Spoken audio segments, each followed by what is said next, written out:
오늘은 영적 리더의 자질 연구, 겸손에 대해서 살펴보도록 하겠습니다. 어떤 사람이 브리스톨 고아원의 원장이었던 뮬러에게 성공의 비결을 물었습니다. 그러자 그는 내가 철저하게 죽었던 날이 있었습니다 라고 우선 전제하고 그는 머리가 거의 바닥에 닿을 정도로 고개를 수그리면서 다음과 같은 이야기를 계속했습니다. 그날은 조지 뮬러가 완전히 죽은 날이었습니다. 즉 평판, 선택, 좋아함, 싫어함, 원망 등이 전부 죽게 되었고 그것에 대해서 조금도 개의치 않게 되었지요. 또한 이 세상과 그 칭찬이나 비난에도 완전히 죽었답니다. 또한 형제나 친구들의 칭찬이나 비난에도 완전히 죽었습니다. 그날 이후로 저는 하나님께서 저에게 어떤 칭찬을 하실까라는 데에만 마음을 쓰는 사람으로 바뀌었습니다. 뮬러의 성공은 그가 완전히 죽고 변화된 날에서부터 비롯되었다라고 하는 이야기입니다. 영적 리더의 가장 중심적인 그 덕목 중에 하나인 자질과 준비의 요소 중에 하나인 겸손에 대해서 여러분과 함께 연구하게 되었습니다. 겸손한 전도자 안드레에 대한 이야기인데요. 우리가 잘 알고 있는 그 성 어거스틴의 말이 생각이 납니다. 모든 위대한 삶들은 겸손하다.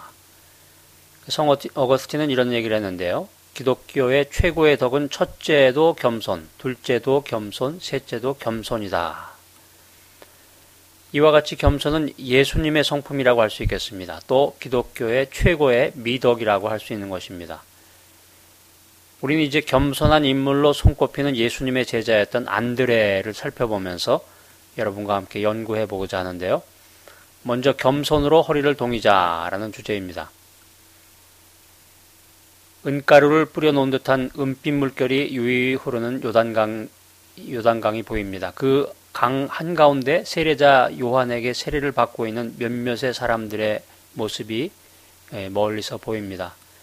멀찍이 서서 이 모습을 지켜보고 있던 요한의 제자 안드레는 뭔가 깊은 생각에 빠져 있습니다. 그래 맞아, 우리 역시 우리 선생님은 훌륭하셔, 최고야. 저 많은 사람들에게 회개의 세례를 전하시는 것을 보니 하나님께서 보내신 분이 틀림이 없구만. 이런 생각에 도달하자마자 멀리서 소박하면서 알지 못할 존귀함이 풍겨나는 젊은 청년이 세례 요한에게 다가와서 뭐라 이야기를 하는 모습이 보였습니다. 잠시 후에 요한은 청년의 발치에 무릎을 꿇고 애절한 부탁을 하는 듯 보입니다. 그러나 그 부탁은 거절당합니다. 요한의 표정을 보면 그 모습을 알 수 있습니다. 잠깐 주저하던 세례 요한은 자리에서 일어나 전과 같이 그 청년에게도 세례를 베풉니다. 멀리서 마치 영화의 한 장면과 같은 이런 장면을 지켜봤던 안드레는 그제서야 집에 돌아갈 시간이 다 되었음을 알아차리고 급히 집으로 달려갑니다. 며칠이 지났습니다. 안드레는 스승과 함께한 자리에서 지난번 요단강에서 본 그 청년이 지나가는 모습을 보게 되었습니다. 이때 함께 있던 스승으로부터 충격적인 이야기를 듣게 됩니다. 보라, 세상 죄를 지고 가는 하나님의 어린 양이로다. 스승의 이 말을 듣고 안드레는 모든 것을 버리고 그 청년의 제자가 되었습니다. 그 청년은 바로 예수 그리스도셨습니다. 우리가 요한복음을 보면 안드레에 대한 기사가 3번 등장합니다. 첫 번째는 안드레가 예수님을 따른 후에 회심해서 그의 형제였던 베드로를 예수님께 데려왔던 일이죠.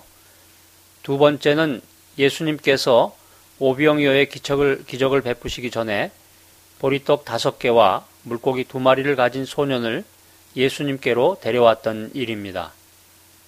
그리고 마지막 3번째는 요한복음 12장 22절에 나와 있는 사건인데 안드레에게 질문할 것이 있는 헬라인들을 예수님 앞으로 인도한 일입니다. 이상과 같은 성경 구절을 살펴보면 안드레는 사람들을 예수님께로 데려오는 데에 은사가 있는 사람이구나 하는 것을 알 수 있습니다. 얼마나 큰 기쁨을 가지고 예수님께로 사람들을 인도했는지, 이러한 용감한 행동은 주님을 향한 안드레의 그 확신과 신뢰가 있었다라고 하는 것을 시사하고 있습니다. 안드레는 우리에게 좋은 성품의 미덕을 가르쳐주고 있습니다. 그것은 바로 보이지 않는 가운데에서도 큰 힘을 발휘할 수 있는 겸손이라고 하는 그런 미덕입니다. 안드레는 예수님을 따른 두 제자 중에 한 사람이었는데 그는 이치에 맞게 따져서도 마땅히 사도들 중에서 최고의 반열에 오를 수 있을 만한 인물이었습니다. 그렇지만 안드레는 그렇지 않았죠. 존경하는 스승이었던 세례 요한도 포기하고 예수님 앞으로 나아갔을 때 안드레는 예수님을 위해서 일생을 바치겠다는 각오와 함께 모든 것을 예수님께 드렸지만 뜻밖에도 예수님께서는 안드레에게 아무런 언질도 안 하시고 도리어 베드로에게 엄청난 축복을 해 주셨습니다. 이런 상황 가운데에서도 안드레는 묵묵히 예수님의 뒤를 따랐습니다. 그렇습니다. 오늘날에도 보면은 교회에서 이런 일들이 많이 일어나고 있습니다. 초신자를 인도해 왔는데 각종 은사를 받고 전도한 집사님보다 인도한 집사님보다 초신자가 더 열심을 내게 될 때 인도한 집사님은 시기와 질투가 나서 비방하게 됩니다. 또 나보다 늦게 교회에 나왔으면서도 나중에 교회를 찾고 회심한 그 초신자가 목사님께 인정을 받고 또 그의 활동 범위가 늘어나고 심지어 먼저 사역을 시작하게 되는 경우에는 왠지 마음이 불편하고 그 사람을 미워하게 됩니다. 우리의 모습이 아닌가 생각이 됩니다. 로마서 9장에 보면 이런 말씀이 있는데요. 이 사람아, 내가 네기에 감히 하나님을 힐문하느뇨? 지음을 받은 물건이 지은 자에게 어찌 나를 이같이 만들었느냐 말하겠느뇨?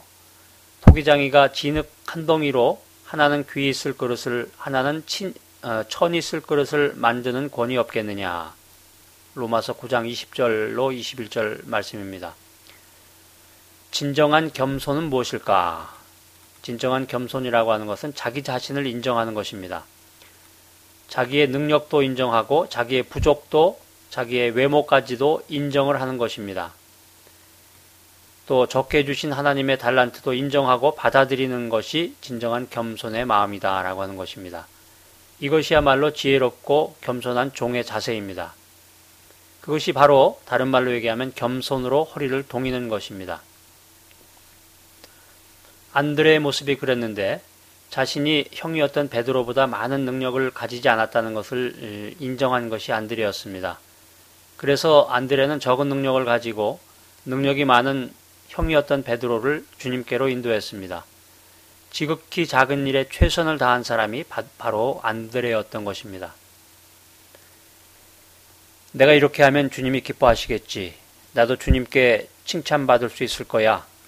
라는 계산을 한 사람이 아니었습니다. 안드레는 단지 주님이 좋아서 주님을 따랐고 할 수 있는 한 주님 가까이서 그분을 위해서 봉사하는 것이 유일한 기쁨이었습니다. 그래서 그는 언제나 말석의 자리라도 기뻐했던 것입니다. 주님께서는 이렇게 자기를 비운 겸손하고 순수한 사람을 사용하십니다. 예수님께서 오병이어의 기적을 베풀 당시에도 그래서 그는 기적의 도구로 사용된 것입니다. 자, 그날로 한번 잠시 돌아가 볼까요? 그날도 예수님께서는 많은 사람들을 모아놓고 하나님 나라를 전하셨습니다. 또 천국 시민으로서 마땅히 지켜야 할 사랑의 법을 뜨겁게 전하시다가 보니 어느덧 끼니 때를 놓쳤던 것입니다. 백성들의 배고픔이 느껴진 예수님은 그들을 안쓰럽게 여기면서 이 사람들을 어떻게 먹을 것인지 빌립에게 묻습니다. 이것은 그의 믿음을 시험코자 함이었는데 빌립은 이와 같이 대답합니다. 주님, 각 사람에게 조금씩 나눠준다 할지라도 200데나리온의 떡이 있어야 되겠습니다. 그러나 우리에게 아무것도 없으니 어떻게 해야 할까요?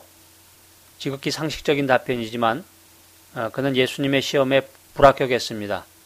그런데 바로 이때 등장하는 인물이 오늘의 주인공인 안드레입니다. 예수님, 여기 좀 보세요. 한 아이가 보리떡 5개와 물고기 2마리를 가지고 있길래 제가 데리고 왔습니다. 그런데 이 많은 사람에게 얼마나 도움이 될까요? 괜히 말끝을 흐리며 수줍게 서 있는 안드레의 모습, 그는 필경 주님의 마음을 기쁘게 했을 겁니다.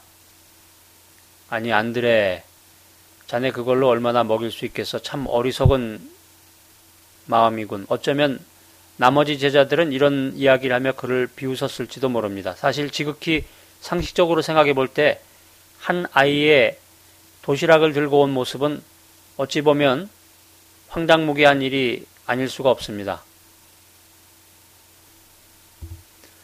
그런데 더 놀라운 사실은 예수님은 안드레가 내민 작고 소박한 그 답안지에 빨간색 볼펜으로 100점이라고 적고 참 잘했습니다라는 사인까지 해놓으셨습니다. 이 사람들로 앉게 하라. 예수님은 안드레가 내민 떡과 물고기를 가지고 축사하신 후에 그곳에 모인 수많은 무리들에게 그들의 원대로 나누어 주십니다. 이 일을 통해서 많은 사람들이 예수님을 믿게 됐죠.